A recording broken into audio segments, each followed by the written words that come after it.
Found the holy grail of hair products. I swear to God. This stuff works so good that they actually renamed it to Magic Potion. SimplySmooth Magic Potion. This is a leave-in conditioner, but it is unlike any that you have used before. I got these, I got this, I got this one, I got this one, I got all kind, this one, I got, trust me, this is the only one that you're going to need for the rest of your life. It strengthens, it detangles, it is a thermal protectant, it gets rid of, it helps the split ends. What else? It's color safe.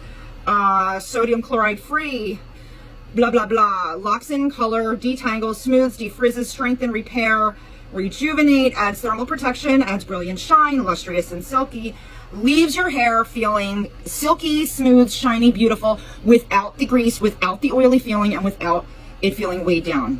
Trust me, silky smooth, Magic Potion. Why? Because it's magic. It feels like it has substance, but it is not greasy, it's not oily, there's nothing goopy, it's soft, you know, it's great. It feels absolutely wonderful, it feels very healthy. I sprayed that in my hair and then I just combed it down and I've been letting it air dry, but my ends look better, absolutely, which is why I try to use the products, but everything left my hair feeling gunky, oily, greasy, weighed down, things like that. This feels wonderful. My hair feels soft, natural, and normal for the first time in a long time. Magic Potion, thank you.